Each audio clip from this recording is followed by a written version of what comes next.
বিসমিল্লাহির রহমানির রহিম। আজকের ভিডিওতে আমরা ওয়ালটন এসি ইনস্টলেশন করব। আজকে আমরা কাদোবাদ কাজ করব। কাদোবাদ আসাম থেকে প্রায় ১২ কিলোমিটার দূরে। সর্বপ্রথম আমরা এসিগুলো আনবক্সিং করে নিব। আনবক্সিং করার পর ইনডোর ইউনিটের যে লুক সেটা দেখতে পাচ্ছেন। এটি ওয়ালটন ব্র্যান্ডের ২ টনের ইনভার্টার এসি এভিয়ান সিরিজের। এসি ডিসপ্লের কারণে এটার যে লুক সেটা অনেক সুন্দর দেখাচ্ছে। আর এটা প্রয়োজনীয় যে ডাটা ডিসপ্লের মধ্যে আপনারা দেখতে পারবেন। সর্বপ্রথম আমরা এসির ইনডোর জিনিস সেটা সেট করে নেব। ইনডোর ইউনিট সেট করা হয়ে গেলে তারপর আমরা আউটডোর সাইডে গিয়ে আউটডোর জিনিস সেটা স্থাপনের জায়গা সেটি করব। এখানে ইনডোর ইউনিটের যে বেস পেজ সেটি আমরা লাগিয়ে নিচ্ছি এবং ইনডোর আউটডোর পাইপ কানেকশনের যে হোল সেটা আমরা করে নিয়েছি।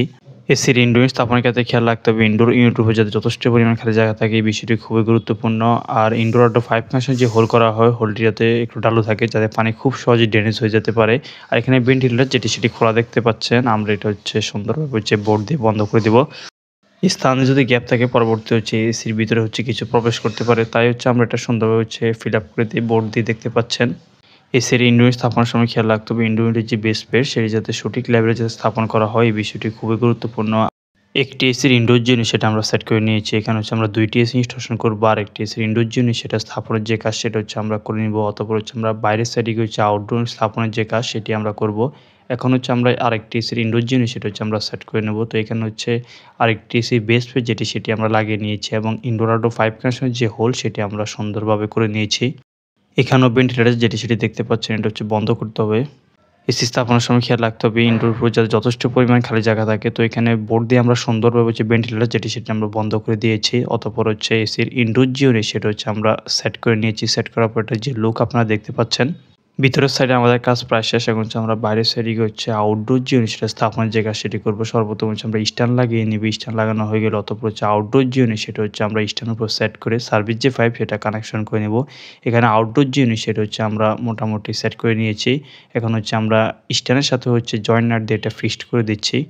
সার্ভিস যে পাইপ সেটা কানেকশন করা বাকি রয়েছে আউটডোর সাইডে। ইনডোর সাইডে আমরা সার্ভিস পাইপকে সুন্দরভাবে কানেকশন করে নেই।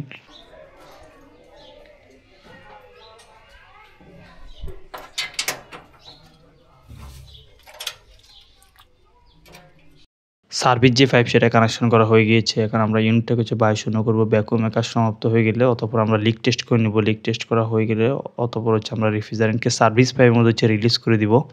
অনেকেই বলে থাকে নতুন এসি স্থাপনের সময় ভ্যাকুয়াম করতে হয় না। এই কথাটি সম্পূর্ণ ভুল। এসি নতুন হোক বা পুরাতন হোক, যখন ইনস্টলেশন করা হবে বা রিইনস্টলেশন করা হবে এসিকে অবশ্যই ভ্যাকুয়াম করতে হবে। এই বিষয়টি খুবই গুরুত্বপূর্ণ।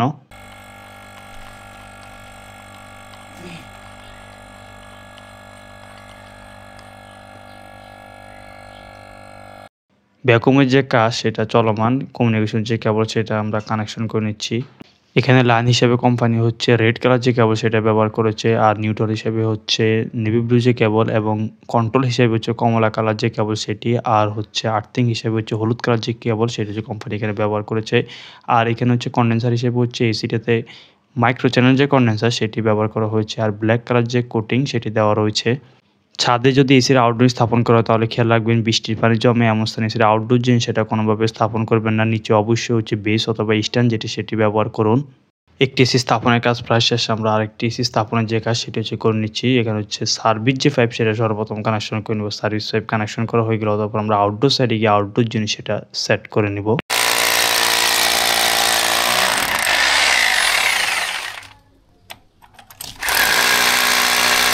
এসির স্ট্যান্ড যেটি আউটডোর স্থাপনের জন্য সেটি আমরা লাগিয়ে নিয়েছি এবং সার্ভিস যে পাইপ সেগুলো মোটামুটি ইনডোর সাইডে জয়েন করা হয়ে গিয়েছে। এখানে র্যাফিনের যে কাজ সেটি বাকি রয়েছে।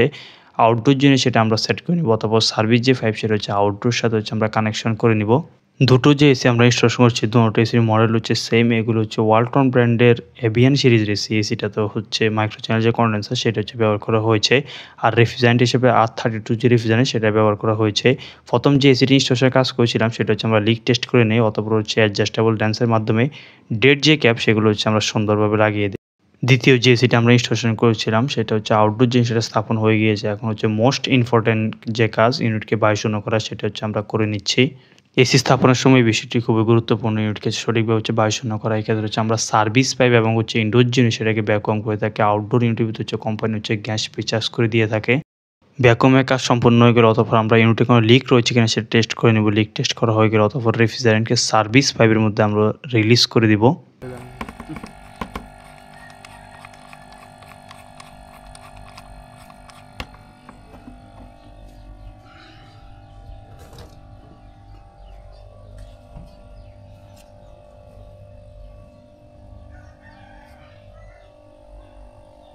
সুন্দর।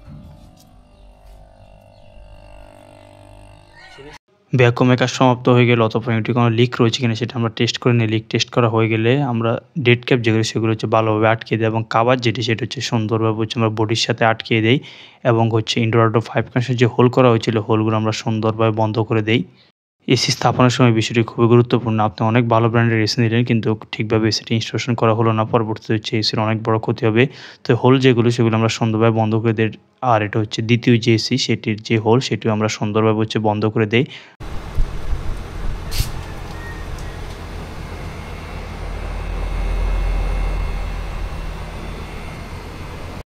আজকের ভিডিওতে আমরা ইনস্টলেশন করেছিলাম ওয়ালটন ব্র্যান্ডের 2 টনের এভিয়ান সিরিজের এসি।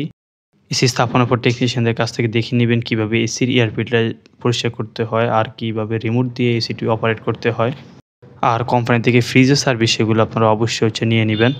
প্রথম যে এসিটি আমরা ইনস্টলেশন করেছিলাম সেটা আমরা চেক করে নিচ্ছি, অথবা দ্বিতীয় যে এসিটি সেটার যে কুলিং যে পারফরম্যান্স সেটা হচ্ছে আমরা চালিয়ে হচ্ছে চেক করে নিব। এসিটি হচ্ছে এখন কুল মোডে সেট করা হয়েছে, সেটা হচ্ছে ডিসপ্লেতে শো করছে দেখতে পাচ্ছেন। এখন আমরা দ্বিতীয় এসিটি চালিয়ে এটার কুলিং যে পারফরম্যান্স সেটা হচ্ছে আমরা চেক করে নিচ্ছি। দীর্ঘদিন যাবত যদি এসি বন্ধ রাখা হয় তাহলে রিমোট থেকে অবশ্যই ব্যাটারিগুলো খুলে রাখবেন, অন্যথায় হচ্ছে রিমোটটি নষ্ট হয়ে যাবে। বাসা বাড়ির ক্ষেত্রে আপনারা এসিটি আফটার সেল সার্ভিস সম্পূর্ণ ফ্রি সার্ভিস পাবেন 1 বছর, spare parts 3 years, compressor warranty হচ্ছে 10 ইয়ার্স। এই ছিল আমাদের আজকের ভিডিও। দেখা হবে নতুন কোনো ভিডিওতে। ভালো থাকবেন। আল্লাহ হাফেজ।